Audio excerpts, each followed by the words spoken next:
Buenos días, hermanos y hermanas, bendiciones, que la paz de Dios esté con todos ustedes y sus familias. Bienvenidos a hoy, día 10 de septiembre del 2021, viernes día 10, que corresponde a la 23ª semana del tiempo ordinario. Vamos a dar lectura a las Sagradas Escrituras que corresponden con el día de hoy. Lectura de la primera carta del apóstol San Pablo a Timoteo. Capítulo 1, versículos del 1 al 2 y del 12 al 14. Pablo, apóstol de Cristo, Jesús, por disposición de Dios nuestro Salvador, y de Jesucristo nuestra esperanza, a Timoteo, verdadero hijo en la fe, te deseo la gracia y la misericordia y la paz de Dios Padre y de Cristo Jesús, Señor nuestro.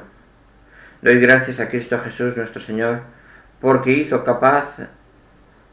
hizo capaz, se fió de mí, me confió este ministerio. Eso que yo antes era un blasfemo, un perseguidor y un insolente. Pero Dios tuvo compasión de mí, porque yo no era creyente y no sabía lo que hacía. El Señor derrochó su gracia en mí, dándome la fe y el amor en Cristo Jesús. Palabra de Dios, te alabamos, Señor. Salmo 15 dice lo siguiente: Tú, Señor, eres el lote de mi heredad. Tú, Señor, eres el lote de mi heredad. Protégeme, Dios mío, porque me refugio en ti. Yo digo al Señor, tú eres mi bien. El Señor es el lote de mi heredad y mi copa. Mi suerte está en tu mano. Tú, Señor, eres el lote de mi heredad. Bendiciré al Señor que me aconseja. Hasta de noche me instruye internamente. Tengo siempre presente al Señor. Con Él a mi derecha no vacilaré. Tú, Señor, eres el lote de mi heredad. Me enseñarás el sendero de la vida. Me saciarás de gozo en tu presencia, de alegría perpetua a tu derecha. Tú, Señor, eres el lote de mi heredad. Lectura del Santo Evangelio según San Lucas. Gloria a ti, Señor. Capítulo 6, versículos del 39 al 42. En aquel tiempo dijo Jesús a los discípulos una parábola. ¿Acaso puede un ciego guiar a otro ciego? ¿No caerán los dos en el hoyo? Un discípulo no es más que su maestro, si bien cuando termine su aprendizaje será como su maestro. ¿Por qué te fijas en la mota que tiene tu hermano en el ojo y no reparas la viga que llevas en el tuyo? ¿Cómo puedes decirle a tu hermano, déjame que te saque la mota del ojo, sin fijarte en la viga que llevas en el tuyo? Hipócrita, sácate primero la viga de tu ojo, y entonces verás claro para sacar la mota del ojo de tu hermano. Palabra del Señor. Gloria a ti, Señor Jesús. Vamos a leer la reflexión que nos mandan nuestros hermanos del grupo de oración de Cristo Jesús. Ellos lo titulan bajo los refranes en el Evangelio. Yo no los llamo refranes, sino a parábolas. Yo la llamo como parábolas. Símil, para ver lo que poder entender mejor lo que nos quiere decir el Señor. Dice la carta de nuestros hermanos: seguimos en el sermón de la llanura, precedido de la oración en el monte de Jesús. Habla ante un auditorio compuesto por los discípulos. Un gran gentío venía de Judea y hasta de las costas de Tiro y Sidón. Como una especificación de la ley del amor, hecha perdón para los enemigos, como un despliegue de la máxima, no juzguéis y no seréis juzgados. No deja Jesús algunos dichos y refranes populares. Estos son los dichos populares. Si un ciego guía a otro ciego, los dos caerán en el hoyo. Para guiar bien hay que ver bien. no sea cosa que queramos conducir a los demás y no somos nosotros los que necesitamos que nos guíen. Y va de refranes cuando dicen nuestros hermanos: consejo vengo, consejos vendo, y para mí no tengo. Un discípulo no es más que su maestro. Primero hay que aprender, y no hacer de maestro sin poseer conocimientos. Eso no es saber y determinar sobre todo. 3. Sácate la viga de tu ojo antes de sacar la mota del ojo de tu hermano. No fijarse solo en los defectos de los otros sin fijarse en los propios. Menos mirar al otro y más examinarnos a nosotros mismos. Hay que limitar nuestros ojos de ideas y criterios preconcebidos. Vamos a pasar de ser fiscales de los demás a realizar autocrítica de nosotros mismos. No sea otra cosa que guiar a los demás, no sea más dominio egoísta que ayuda, que tenemos que limpiar a nuestros ojos.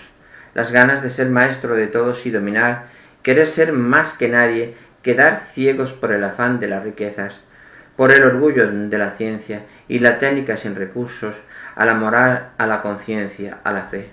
Juzgar sin tocar la realidad desde ideas y criterios preconcebidos.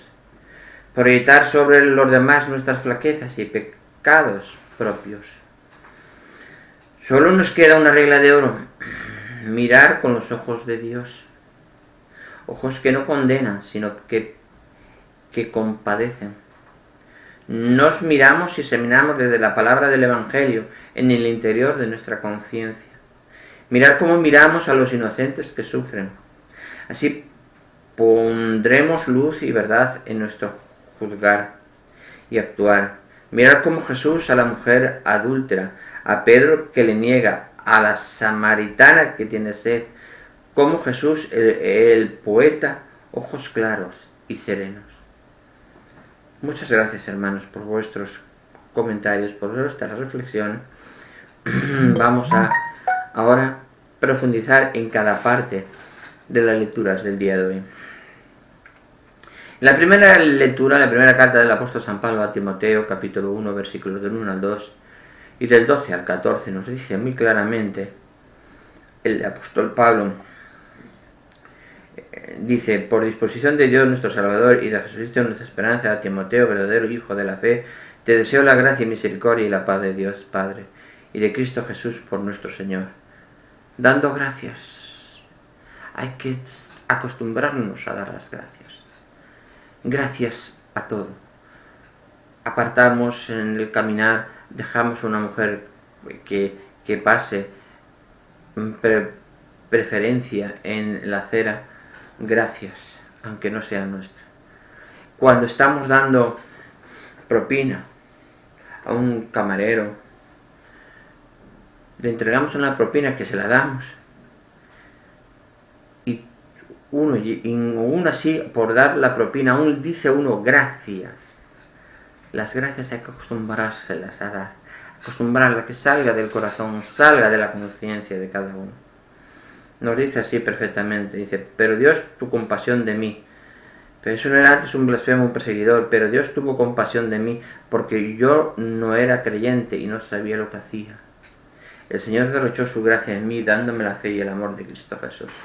El apóstol San Pablo era perseguidor de todos los cristianos, pero el Señor se presentó ante él, yendo hacia Damasco con los soldados y los caballos, y lo tiró del caballo. Pero el Señor se presentó y le dijo: ¿por qué me persigues?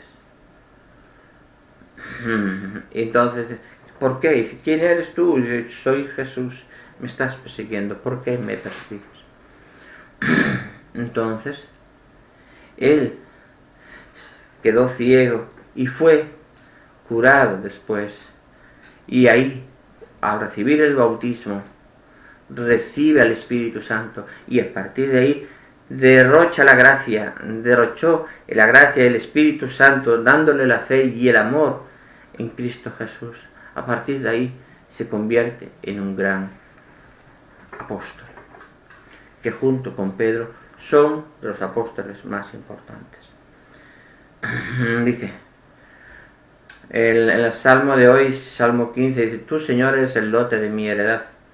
Protege, Dios mío, y me refugio en ti. Yo digo al Señor: Tú eres mi bien. El Señor es el lote de mi heredad y mi copa. Mi suerte está en tu mano. Es importante, hermanos. El Señor es el lote de mi heredad. Tenemos que sentirnos unidos a Cristo nuestro Señor. Estar unidos con Él, servir al Señor, porque nos consideramos hijos de Dios también. Así que seamos todos conscientes de ese sentido. En el Evangelio de hoy, el Evangelio según San Lucas, capítulo 6, versículos del 39 al 42, nos dice muy claramente, que les dice la parábola: ¿acaso puede un ciego guiar a otro ciego? Es una parábola. ¿No caerán los dos en el hoyo? Tú no puedes seguir a un ciego porque caéis los dos. Si tú estás ciego y el que se sigue también está ciego, caéis los dos. Os apartáis del camino de Dios. Tú no puedes seguir al que no sigue al Señor, al que no cumple con las leyes de Dios, al que no cumple con los mandamientos, al que no cumple con la iglesia, al que no se presenta al Señor, porque al separarse de los caminos se convierte en una persona ciega. Y tú sigues a este otro, estás apartando del camino de Dios. Debemos ser conscientes de eso, hermanos. Dice, un discípulo no es más que su maestro, si bien cuando termine su aprendizaje será como su maestro. Todos somos maestros. Somos alumnos de los que van por delante y maestros de los que van por detrás de nosotros. Tenemos que dar ejemplo a los que vienen detrás y nosotros aprendemos de los que van delante. Pero si me guía el Espíritu Santo y a través de las Sagradas Escrituras, jamás voy a tener problema, jamás voy a tener impedimento, jamás voy a tener complicaciones, hermanos. Porque si la palabra de Dios es el Señor, y la palabra de Dios, la palabra es el Verbo, y el Verbo habitó junto con Dios desde los principios, libro de Génesis. Y gracias a la palabra se hizo todo, se creó todo. La palabra es el Verbo. Si yo escucho la palabra en la Biblia, leo la palabra en la Biblia, me concentro en la palabra del Señor. No me puede venir otra persona que haga aquello, que haga otro, que haga otro, que haga lo aquello, que haga, porque me está distrayendo de mi función. Mi función es orar y escuchar la palabra de Dios. Es importante. Y comprender la palabra de Dios dentro de mi corazón, no utilizando mi mente, utilizando el amor de Dios que está en mi corazón. Es el Espíritu Santo que habita en mí. Eso es lo que debemos comprender todos. Todos debemos mirar a nuestro corazón. ¿Y cuál es nuestro corazón respecto a la palabra de Dios? Una persona que va contraria a las normas de las Sagradas Escrituras, de la palabra, no es cristiano, no es católico.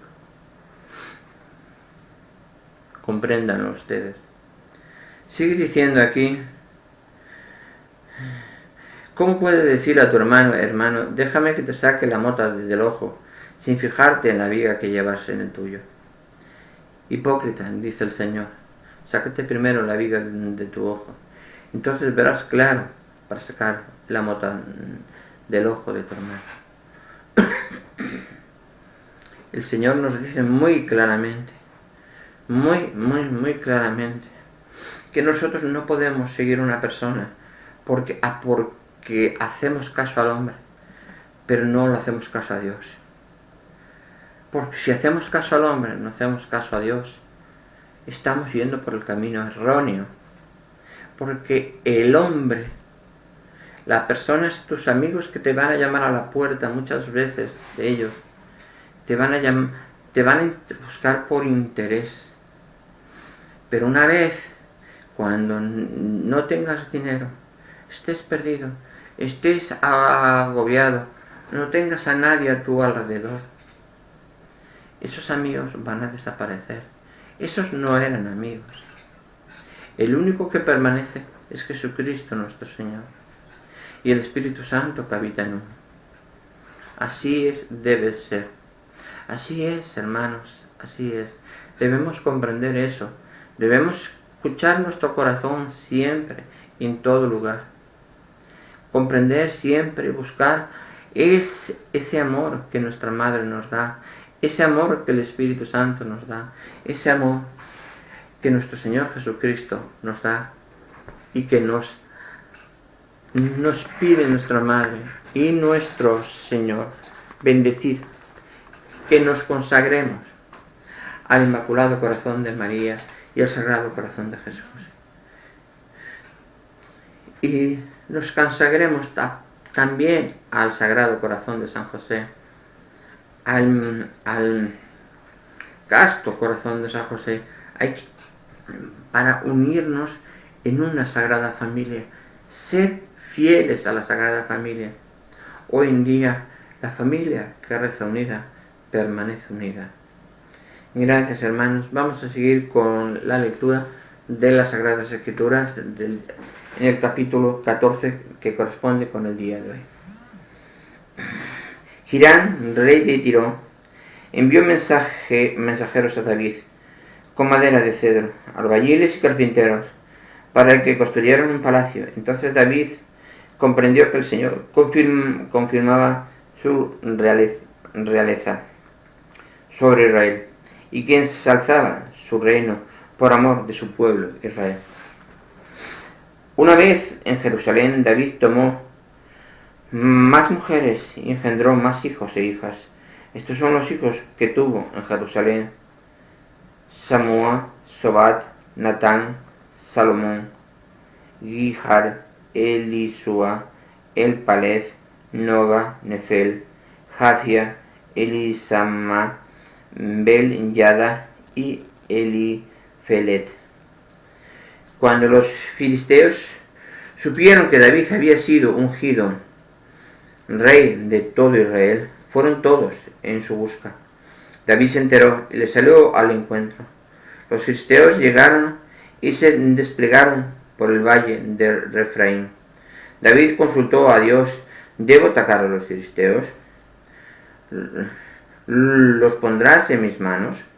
El Señor respondió: atácalos, porque los pondré en tus manos. Los filisteos fueron a Baal Perasim, donde fueron derrotados por David. David dijo: Dios ha dispersado a mis enemigos ante mí, como si dispersan las aguas. Por eso se llamó este lugar Baal Perasim. Los filisteos abandonándose allí sus dioses, y David mandó que les prendieran fuego. Los filisteos ocuparon de nuevo el valle. David consultó otra vez a Dios, y Dios le respondió: no los ataques de frente, da un rodeo por detrás y atácalos por el lado de las balsameras. Cuando oigas un ruido de pasos por las copas de las balsameras, ataca rápidamente, porque Dios irá delante de ti para derrotar al ejército filisteo. David hizo como Dios le había mandado, y derrotó a los filisteos desde Gabaón hasta Gezer. La fama de David se extendió por toda la región, y el Señor hizo que todos los pueblos le tuvieran miedo. Palabra de Dios, te alabamos, Señor. Hermanos, comprendemos este capítulo 14. ¿Qué podemos sacar en claro sobre este capítulo 14? que con la ayuda de Dios somos todo. Sin la ayuda de Dios no somos nadie. Él, David, siendo el rey, se pone de rodillas ante Dios y le pide qué es lo que tiene que hacer. Le pide al Señor que le diga lo que tiene que hacer. Y el Señor, el Padre, Dios Padre, le dice lo que tiene que hacer. Y él no pone excusas. Una obediencia ciega, una obediencia verdadera. Y hace lo que Dios quiere por el bien de su pueblo. Hermanos, es importante que hoy en día no es que la obediencia ciega es obediencia ciega si tú las normas estás con el derecho canónico, siguiendo el derecho canónico.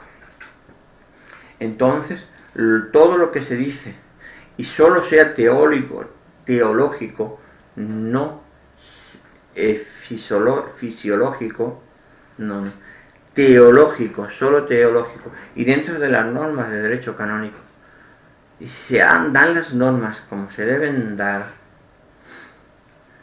no hay problema. Ahora bien, si uno transgiversa las normas de derecho canónico, se pasa por encima las normas de unos papas a otros, se pasan unos a otros. Hoy está un papa, dice uno, o mañana está otro, dice otro, pasado está otro, dice otro. Entonces no hay un criterio, no puede haber una... ¿Qué imaginación podemos encontrar ante el mundo para que la palabra que nos dan nuestros sacerdotes, la palabra que nos evangeliza, es correcta, si mañana me pueden decir lo contrario? Es importante, hermanos, que comprendamos que el aborto, la penalización y la eutanasia son pecados capitales. Son pecados capitales. Y hemos rezado estos días por México muchísimo. Completó ayer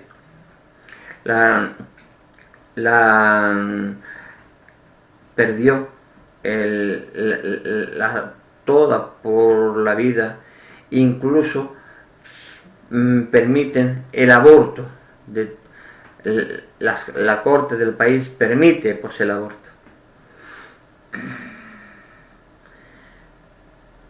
La respuesta de Dios no se hizo esperar. Y hemos rezado todos nosotros por el terremoto que hubo en México ayer por la noche. Hemos rezado, hermanos, hemos rezado. Pero aún seguimos, antes de ayer por la noche, y aún seguimos pensando que aún no se dan cuenta. Pueden caernos el mundo encima, caernos la casa encima, y aún no lo comprendemos. ¿Qué hace falta? Meter la mano dentro de la herida, como Santo Tomás. Hace falta eso para que comprendamos que estamos por el camino equivocado. Hermanos, les pido con todo el amor de Dios, que reflexionen a nuestros gobernantes, no solo de México, de todos los países del mundo, que han permitido el aborto, incluso el mío. Que cambien la actitud, porque es contrario a la vida, es contrario a Dios. Voy a ponerles un ejemplo, a ver si lo comprende con una parábola. Un testigo de Jehová, aquí en España, no quiere que se le haga una transfusión de sangre a un hijo para salvarlo. Y él le dice que no, tiene que ir por orden judicial para salvarlo. pero ese hijo después es repudiado. Pero la vida se ha salvado. Esa vida se ha salvado. Y esa vida encontrará el amor de Dios. Pero una mujer que no piensa que un hijo, cuando el corazón empieza a latir, el primer latido que empieza a latir, ya es un ser vivo dentro de otro cuerpo. Esa mujer que aún considera que eso es parte suya, que ella tiene derecho a hacer con su cuerpo lo que quiera, le digo yo a esa mujer, muy bien, córtate el brazo. Tienes derecho a hacer con tu cuerpo lo que quieras, córtate el brazo, a ver si eres capaz. No, porque es mío. Muy bien. Muy bien, es tuyo. Pues entonces, si es tuyo, también es tuyo. Es tu hijo lo que está dentro. Y además tiene un corazón que late diferente al de uno. Y después, aquí lo tenemos observado en España muchas veces. Yo, cuando era de la Policía Judicial Científica de la Guardia Civil, cuando en violencia de género y muchos problemas se venían encima por abortos, por situaciones incapaces de mantener, y con una mujer con una depresión posparto tremenda que solo pensaba en el suicidio. No podemos llegar ahí, porque salvando la vida del niño, salvamos también la vida de la madre. Salvamos la vida de la madre, eso se lo garantizo. Todas las personas que he visto después que se han producido el aborto y les ponen el vídeo cómo destrozan al niño, les parten en pedazos dentro del vientre de la madre y el niño revolviéndose para que no le hagan daño, y le aplastan la cabeza para que pueda salir, aspirar y sacar el niño, el feto. Pero el feto es un niño, hermanos, el feto es un niño. Esa alma vuelve a donde vino, pero esa alma no ha sido consagrada al Señor, no ha recibido el Espíritu Santo, no ha recibido el Espíritu Santo. Y nosotros nos condenamos por hacer todo eso, nos condenamos ciertamente. Bueno, hermanos y hermanas, les hago esa reflexión para que piensen, valoren, analicen lo que ha pasado en México. Ha pasado en México con la aprobación del aborto, que ha tenido una respuesta de Dios muy rápida. Y aún no se va a quedar así. O sea, ya se lo digo yo. Los terremotos van a ir cada vez más aumentando, hasta de 11 y 12 y hasta 15 grados de potencia. Y no hay una manera más fácil de acabar con todo eso que pedir perdón a Dios, pedir perdón a la Virgen de Guadalupe, y que los gobernantes den marcha atrás. Así será la ficha, el efecto dominó, para que todos los países del mundo aprendan y reflexionen sobre el derecho a la vida de un niño en el vientre de su madre. Hermanos, es muy profundo esto que les digo, pero ustedes lo van a ir viendo poco a poco. todos ustedes lo van a ir viendo poco a poco. La situación se va a ir complicando más, sobre todo en aquellos países que se apartan del camino de Dios, se apartan del camino de la vida, se apartan del amor de Dios. Hermanos, que Dios les bendiga a ustedes y a sus familias y que pasen un feliz día. Muchas gracias por todo.